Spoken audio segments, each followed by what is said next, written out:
स्वागत है आपका एक बार फिर मेरे इस चैनल पर। तो दोस्तों, आज हम पढ़ेंगे कि दर्पण द्वारा प्रतिबिंब कैसे बनता है। मतलब कि दर्पण द्वारा प्रतिबिंबों का बनना। जब कोई भी वस्तु होती है, उस वस्तु का प्रतिबिंब दर्पण के द्वारा कैसा बनता है, उसके बारे में हम अध्ययन करेंगे। क्योंकि हम जानते हैं कि दो प्रकार के दर्पण होते हैं, अवतल दर्पण और उत्तल दर्पण। तो सबसे पहले अवतल दर्पण से, फिर उसके बाद उत्तल दर्पण से। चलिए हम अवतल दर्पण दिखाते हैं बनाकर आपको। तो मान लिया कि यह एक अवतल दर्पण है।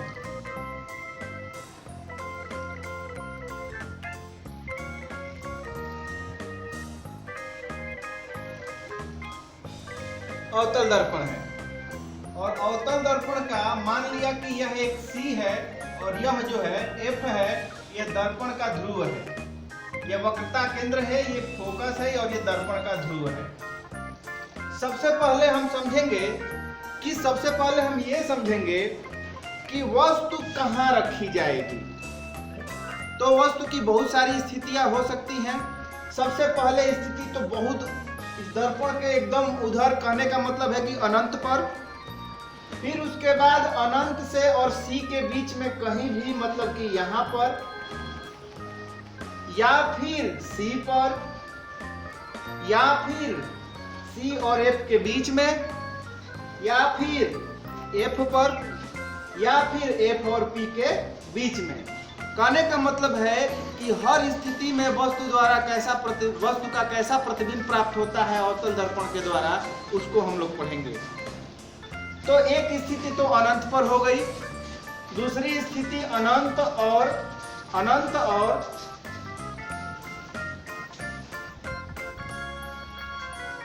और C के बीच में हो गई। ये पहली स्थिति हो गई, ये दूसरी स्थिति हो गई, तीसरी स्थिति जो है वो C पर हो गई, चौथी स्थिति इन दोनों के बीच में हो गई, ये पांचवी स्थिति हो गई, ये और ये छठी स्थिति हो गई।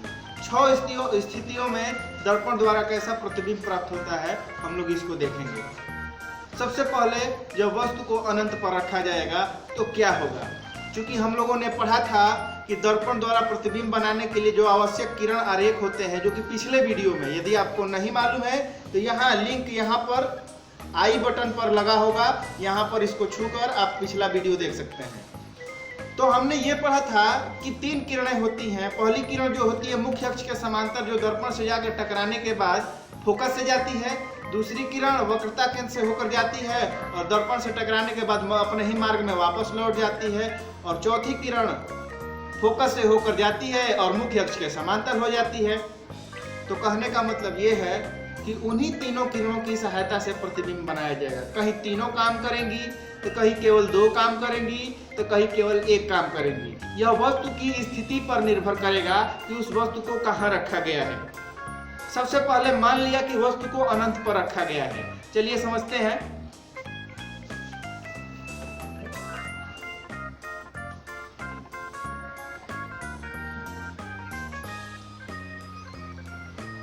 माना वस्तु को अनंत पर रख दिया गया है।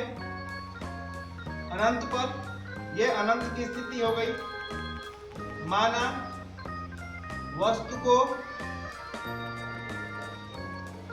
अनंत पर रखा गया है।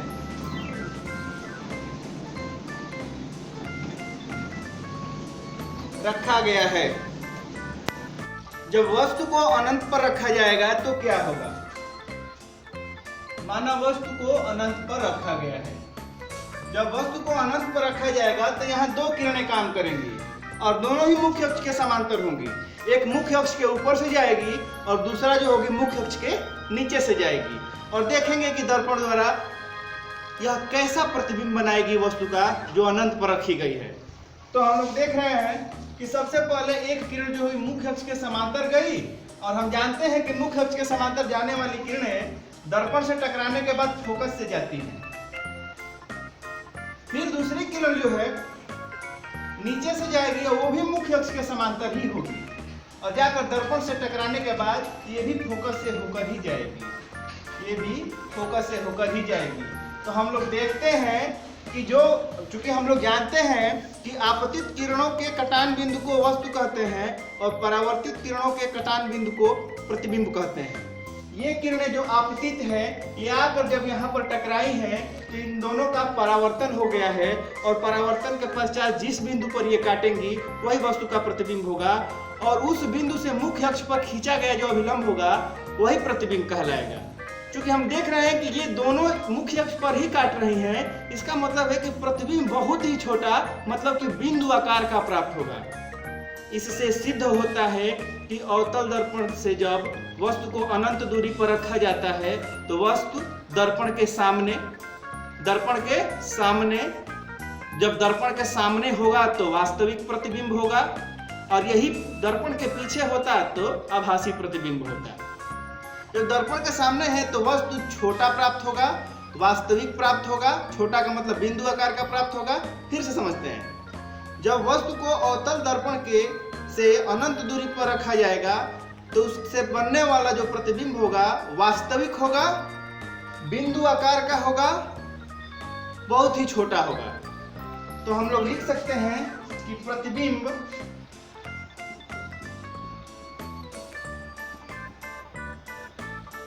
वास्तविक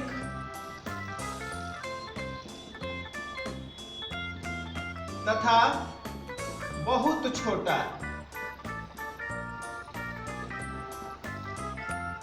अर्थात बिंदु आकार का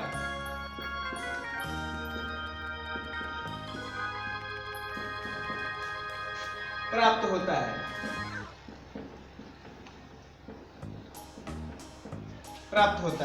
यह हो गई पहली स्थिति। अब हम लोग पढ़ेंगे इसकी दूसरी स्थिति। तो हम लोग जैसा कि आप मेरे पीछे देख रहे हैं कि मैंने दूसरी स्थिति लिया हुआ है कि माना वस्तु को अनंत तथा सी के बीच में रखा जाए। मतलब ये अनंत है और ये सी है। इन दोनों के बीच में हम कहीं भी वस्तु को रखेंगे और देखेंगे कि अवतल दर्पण द्वारा यह कैसा प्रतिबिंब बनाता है, यह कैसा प्रतिबिंब बनता है। चलिए देखते हैं। सबसे पहले मान लिया कि ये वस्तु है जो कि अनंत और सी के बीच में रखी गई है। यहाँ से दो किरणें जाती हैं। पहली किरण मुख्य अक्ष के समांतर होती है और दूसरी किरण वक्रता केंद्र से होकर जाती है। पहली किरण मुख्य अक्ष के समांतर होती है और दूसरी किरण वक्रता केंद्र से होकर जाती है। मुख्य अक्ष के समांतर जाने वाली किरण दर्पण से टकराने के बाद फोकस से होकर जाती है और वक्रता केंद्र से होकर जाने वाली किरण दर्पण से टकराने के बाद अपने ही मार्ग में वापस लौट जाती है। देखते हैं कैसे। सबसे पहले मुख्य अक्ष के समांतर।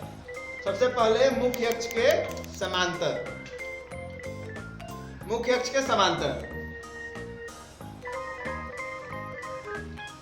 के समांतर ये किरण गई और दर्पण से टकराने के बाद फोकस से होकर चली गई।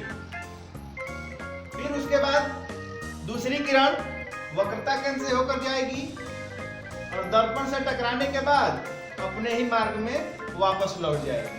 इन दोनों किरणों का कटान बिंदु यहाँ है, मतलब कि आपतित किरणों का कटान बिंदु यहाँ है तो यह हो जाएगा वस्तु। ये परावर्तित किरणों का कटान बिंदु है इसलिए ये हो जाएगा प्रतिबिंब। इन दोनों से मुख्य अक्ष पर लंब खींचेंगे और यही वस्तु का प्रतिबिंब होगा। यदि परावर्तित किरणें दर्पण से नीचे का मुख्य अक्ष से नीचे एक दूसरे को काटेंगी तो प्रतिबिंब उल्टा प्राप्त होगा और यही किरणें मुख्य अक्ष से ऊपर एक दूसरे को काटेंगी तो सीधा प्राप्त होगा। यहाँ देख रहे हैं हम लोग कि यहाँ पर मुख्य अक्ष के नीचे ये दोनों किरणें काट रही हैं। जब नीचे काटेंगी तो मुख्य अक्ष पर खींचा जाएगा विलंब और प्रतिबिंब होगा प्राप्त उल्टा। इसका मतलब ये हुआ कि जब वस्तु को अनंत और सी के बीच में रखा जाता है तो प्रतिबिंब उल्टा, वस्तु से छोटा और दर्पण के इधर है तो वास्तविक प्राप्त होता है। इसका मतलब कैसा प्राप्त होगा प्रतिबिंब, हम लोग देखेंगे। प्रतिबिंब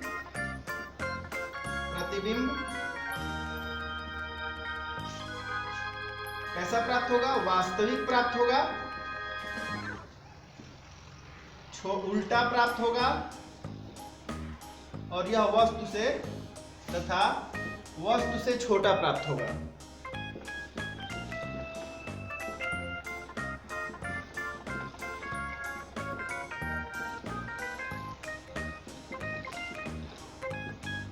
तो हमने पढ़ा कि जब वस्तु को अनंत तथा वक्रता केंद्र मतलब C के बीच में रखा जाता है तो प्रतिबिंब वास्तविक, उल्टा और वस्तु से छोटा प्राप्त होता है। अब हम लोग यहाँ से यहाँ के बीच में रख लिए, अब हम लोग रखेंगे वस्तु को C पर और C पर देखेंगे कि प्रतिबिंब कैसा प्राप्त हो रहा है। तो जैसा आपको दिखाई दे रहा है कि मेरे पीछे तीसरा पॉइंट है कि जब वस्तु को मतलब मानव वस्तु को C पर रखा गया है, तीसरा बिंदु है C पर रखा गया है। जब वस्तु को C पर रखा जाएगा तो क्या होगा, अब हम लोग देखेंगे। जब हम लोग C पर वस्तु को रख देंगे, जब वस्तु को हम लोग C पर रख देंगे तो दो किरणें एक तो मुख्य अक्ष के समांतर होकर जाएगी, दर्पण से टकराने के बाद फोकस से होकर चली जाएगी, और जो दूसरी किरण होगी वो कैसी होगी, फोकस से होकर जाएगी और मुख्य अक्ष के समांतर होगी। दो किरणें, एक तो समांतर होगी और दूसरी फोकस से होकर जाएगी। देखते हैं कैसे। सबसे पहले मुख्य अक्ष के समांतर एक किरण जाएगी, मुख्य अक्ष के समांतर जाएगी और दर्पण से टकराने के बाद फोकस से होकर जाएगी, फोकस से होकर जाएगी। उसके बाद जो दूसरी किरण होगी वो फोकस से होकर जाएगी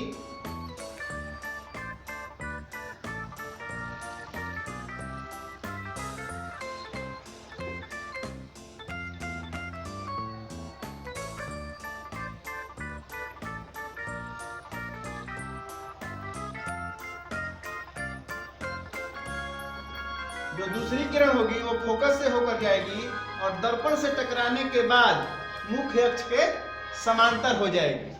पहली किरण मुख्य अक्ष के समांतर जाएगी, फोकस से होकर जाएगी, और जो दूसरी किरण होगी वो फोकस से होकर जाएगी और मुख्य अक्ष के समांतर हो जाएगी। तो हम लोगों ने देखा कि ये जो एक दो किरणें हैं, एक किरण ये है और दूसरी किरण ये है, ये जब टकराने के बाद यहाँ पर आ गई है और ये टकराने के बाद यहाँ पर आ गई है, और ये दोनों किरणें परावर्तित किरणें हैं और इन दोनों किरणों के कटान बिंदु को प्रतिबिंब कहेंगे। यहाँ से मुख्य अक्ष पर लंब खींच लेंगे और यही वस्तु का जो होगा प्रतिबिंब होगा। क्योंकि दोनों किरणें मुख्य अक्ष के नीचे काटी हैं इसलिए प्रतिबिंब उल्टा प्राप्त होगा। एकदम वस्तु की स्थिति पर ही प्राप्त हो रहा है इसलिए वह वस्तु के समान आकार का प्राप्त होगा। इसका मतलब वस्तु वास्तविक प्राप्त होगा, उल्टा प्राप्त होगा और वस्तु के समान आकार का प्राप्त होगा। लिखते हैं प्रतिबिंब वास्तविक, उल्टा तथा वस्तु के समान आकार का प्राप्त होगा।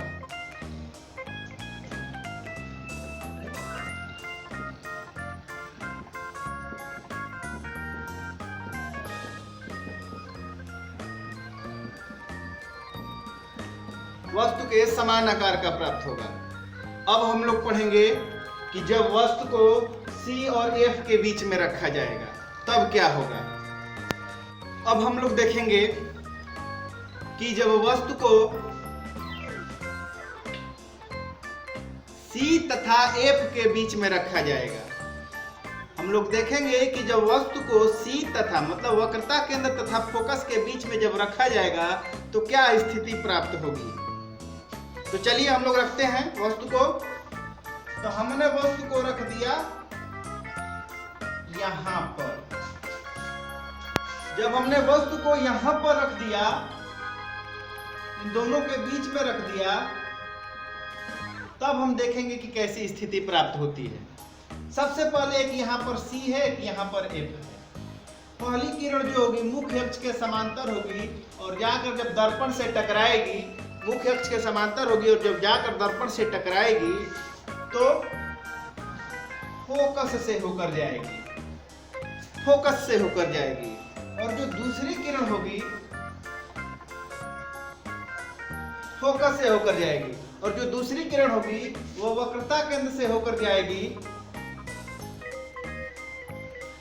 और दर्पण से टकराने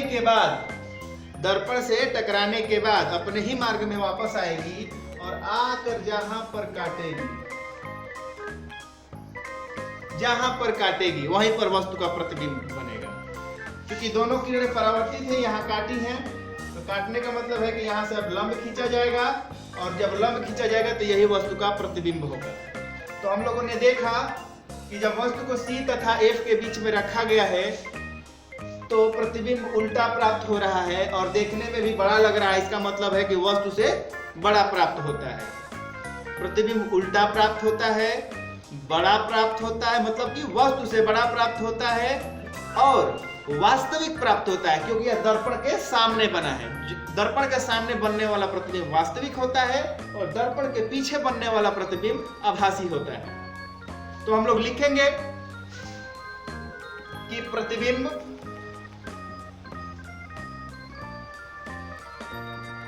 वास्तविक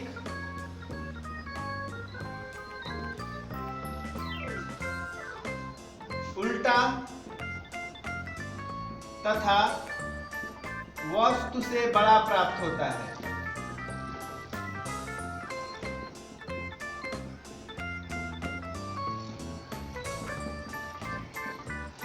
वस्तु से बड़ा प्राप्त होता है। अब हम लोग पढ़ेंगे कि जब वस्तु को F पर रखा जाएगा तो क्या होगा। चलिए पढ़ते हैं कि जब वस्तु को अवतल दर्पण के फोकस पे रखा जाता है तो उसका कैसा प्रतिबिंब प्राप्त होता है। देखते हैं कैसा प्रतिबिंब प्राप्त होता है। तो ये हो गई हमारी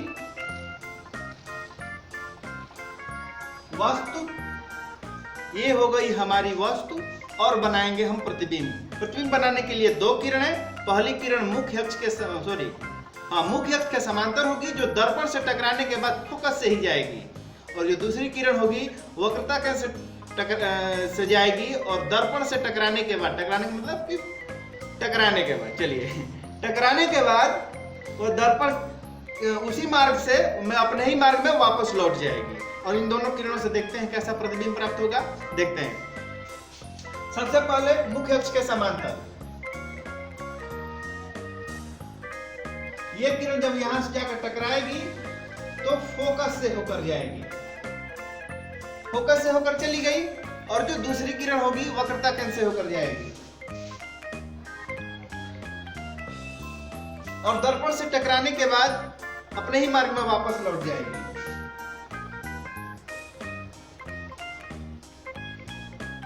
हम लोग इस स्थिति में देख रहे हैं कि ये दोनों किरणें जो परावर्तित किरणें हैं ये एक दूसरे को कहीं काट ही नहीं रही हैं। हो सकता है कि कहीं जाकर काट दे, तो कहां काटेंगी, कहां मानेंगे, तो उसको हम लोग अनंत पर मानेंगे कि ये किरणें एक दूसरे को अनंत पर काटेंगी। और देखिए कहां काट रही है, नीचे की तरफ जाएगी तो मुख्य अक्ष के और नीचे होती जाएगी, और जहां भी जाकर काटेगी बहुत बड़ा प्रतिबिंब बनाएगी, और दर्पण के सामने बना रही है इसलिए वास्तविक बनाएगी, और कहां बनाएगी, अनंत पर बनाएगी। तो हम लोग कह सकते हैं कि जब वस्तु को फोकस पे रखा जाता है तो प्रतिबिंब वास्तविक प्राप्त होता है, वस्तु से बड़ा प्राप्त होता है, उल्टा प्राप्त होता है और अनंत पर प्राप्त होता है। तो लिखेंगे प्रतिबिंब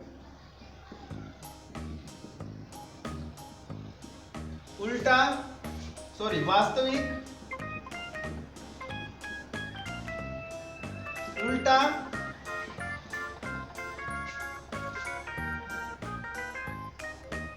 वस्तु से बड़ा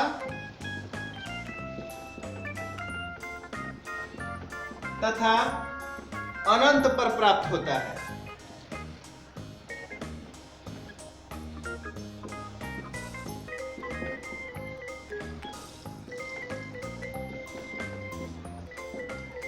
हमने ये पढ़ा।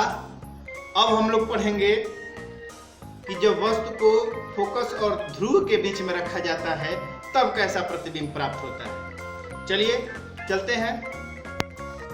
अब हम लोग पढ़ेंगे कि जब वस्तु को दर्पण के फोकस तथा ध्रुव के बीच में रखा जाता है तब उसका कैसा प्रतिबिंब अवतल दर्पण से प्राप्त होता है। इस स्थिति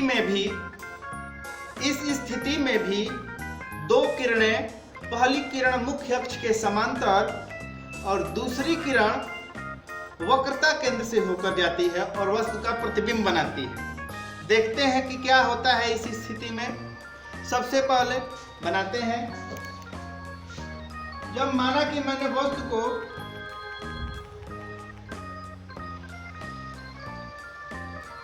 यहां रख दिया, यहां रख दिया, पहली किरण मुख्य अक्ष के समांतर होगी और जाकर दर्पण से टकराने के बाद फोकस से होकर चली जाएगी। आप सोच रहे होंगे वस्तु को काट कर जाएगी। अरे मान लिया कि वो फोकस से होकर जा रही है, यहीं पर हम रोक देंगे तो भी तो वो फोकस से जाने की कोशिश करेगी। तो यदि मैं उसको वहां पे भी रोक दूं तो यदि ये वस्तु हटती तो यहीं से होकर हो जाती। क्योंकि ये समांतर होगी तो फोकस से होकर जाएगी, ये नियम कहता है। चलिए हम लोग आगे जानते हैं कि वक्रता केंद्र से होकर जाने वाली किरणें जब दर्पण से टकराती हैं तो क्या होता है।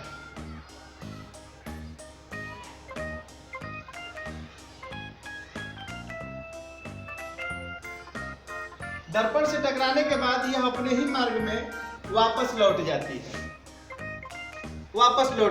इन किरणों को जब पीछे की तरफ मिलाया जाता है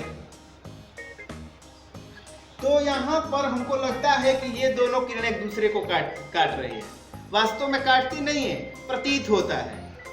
ऐसा प्रतीत होता है इसलिए क्योंकि ये दर्पण के पीछे है, इसलिए प्रतीत होता है। और प्रतीत होने वाला प्रतिबिंब आभासी होता है। इसका मतलब है कि दर्पण के पीछे बनने वाला प्रतिबिंब आभासी होता है। तो हम लोग देखेंगे ये दोनों किरणें एक दूसरे को यहाँ पर काट रही हैं।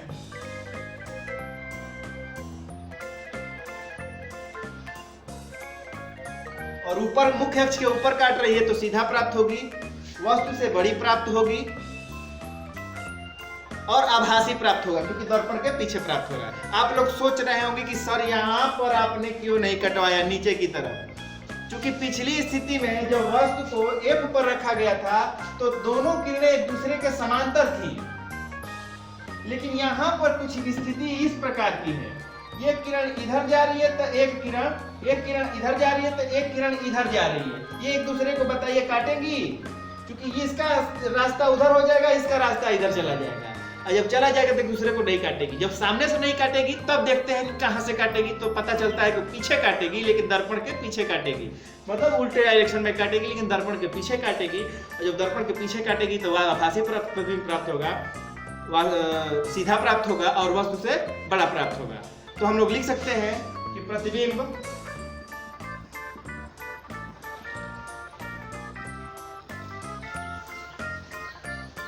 सीधा, आभासी तथा वस्तु से बड़ा प्राप्त होता है।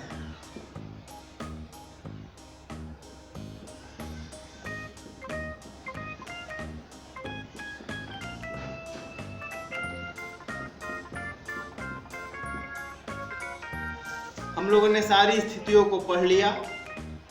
ये था अवतल दर्पण द्वारा प्रतिबिंब का बनना। अब हम लोग पढ़ेंगे कि उत्तल दर्पण द्वारा प्रतिबिंब कैसा प्राप्त होता है। दोस्तों मैं आपको बता दूं कि उत्तल दर्पण द्वारा जो बनने वाला प्रतिबिंब होता है उसको कहीं भी वस्तु को रख दिया जाए, दर्पण के किधर भी रख दिया जाए, सामने मतलब कहीं भी रख दिया जाए, तो वस्तु की स्थिति केवल एक ही प्रकार की प्राप्त होती है। वह स्थिति कैसी होती है मैं आपको अभी बता रहा हूँ। चलिए अगली स्थिति है उत्तल दर्पण। उत्तल दर्पण द्वारा प्रतिबिंब कैसा प्राप्त होता है हम आपको बताने जा रहे हैं। उत्तल दर्पण में वस्तु को कहीं भी रख दिया जाए तो प्रतिबिंब एक ही जैसा प्राप्त होता है। ये यहाँ पर उत्तल दर्पण है। उत्तल दर्पण जो है उसके धंसे हुए भाग पर कलई की जाती है, उठे हुए भाग से प्रकाश का परावर्तन होता है। तो जाहिर सी बात है कि यदि धंसा हुआ भाग जिधर होगा उधर ही वक्रता केंद्र होगा और वक्रता केंद्र के आधार पर ही फोकस का निर्धारण किया जाता है। तो फोकस भी ध्रुव और वक्रता केंद्र के बीच में होगा। वो क्या होगा, कैसे संबंध प्राप्त होता है बराबर r/2, मतलब कि फोकस दूरी बराबर वक्रता त्रिज्या बटा 2, इसको हम लोग अगले वीडियो में सिद्ध करके जानेंगे। सबसे पहले हम लोग उत्तल दर्पण द्वारा बनने वाले प्रतिबिंबों को देखेंगे। हम लोग देखेंगे कि वस्तु को मान लिए कि हमने यहाँ पर रख दिया। पहली जो किरण होगी वो मुख्य अक्ष के समांतर होगी, दर्पण से टकराने के बाद फोकस से जाती हुई प्रतीत होगी।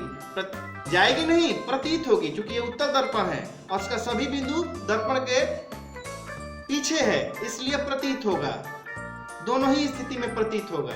उत्तल दर्पण द्वारा किरणें प्रतीत होती हैं जब दर्पण के पीछे जाती हैं, और सामने से जो है तो दिखाई नहीं दे रहा है। मुख्य अक्ष के समांतर जब ये किरण जाएगी तो ये तो ऊपर चली जाएगी, लेकिन देखने में लगेगा कि ये फोकस से होकर जा रही है, फोकस से होकर जा रही है। डॉट डॉट का मतलब है कि वास्तव में नहीं है, ये लग रहा है, वह प्रतीत हो रहा है। दूसरी किरण वक्रता केंद्र की तरफ जाएगी और दर्पण से टकराने के बाद वापस चली जाएगी। इसको हम लोग वक्रता केंद्र तक दिखाएंगे। ये किरण एक दूसरे को यहाँ पर काट रही हैं, तो यहाँ पर एक प्रतिबिंब प्राप्त होगा।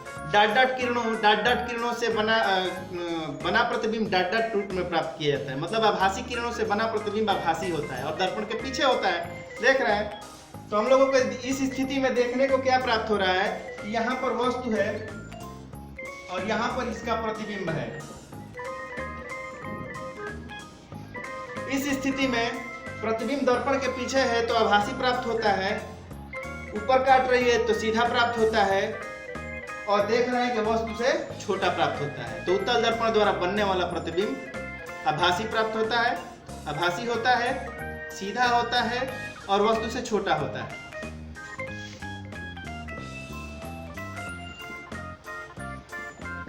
प्रतिबिंब आभासी, सीधा तथा वस्तु से छोटा प्राप्त होता है।